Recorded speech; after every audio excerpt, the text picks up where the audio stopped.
หลังจากเสร็จสับภารกิจส่วนตัวเป็นที่เรียบร้อยก็เตรียมมากินกาแฟเพื่อที่สิออกเดินทางไปรับลูกค้าครับพี่น้องมื้อนี้วันอาทิตย์ก็ใครแน่ครับการจราจรก็คือสิบ่ติดขัดปานใดคิดว่าแต่ก็ต้องฝ่าวจักหน่อยเพื่อการเดินทางจักนิดนึงครับพี่น้องเพราะว่าการจราจรในกรุงเทพนี่ติดขัด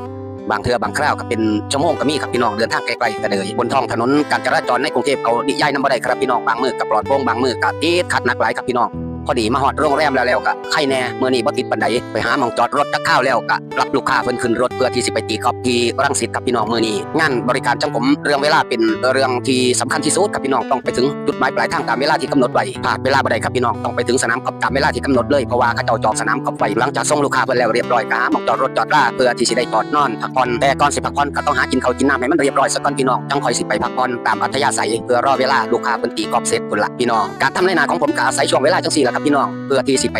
ตัดคลิปวิดีโอที่ถ่ายทำมาไว้ก็อาศัยช่วงเวลาจังซี่ล่ะครับพี่น้องก็เฮ็ดไปเรื่อยๆจังซี่ล่ะครับพี่น้องถึงแม้ว่ายอดขายสิบ่ได้มีหลวงมีหลายคือจังผู้เพิ่นประสบผลสำเร็จมาแล้วแต่ว่าเฮาเฮ็ดในสิ่งที่ใจเฮาฮักก็มันก็รู้สึกว่ามีความสุขคือกันได้ครับพี่น้องบางมื้อก็ได้1ออเดอร์2ออเดอร์ก็แล้วแต่บ่เป็นหยังครับพี่น้องคันเฮาเฮ็ดด้วยความสุขของเฮาแล้วก็ถือว่าคุ้มค่าครับยอดสั่งซื้อถึงแม้ว่าสิบ่ได้หลายแต่ก็เป็นปลายทางที่เฮาก็บ่ได้คาดหวังอีหยังหลายปานใดครับพี่น้อง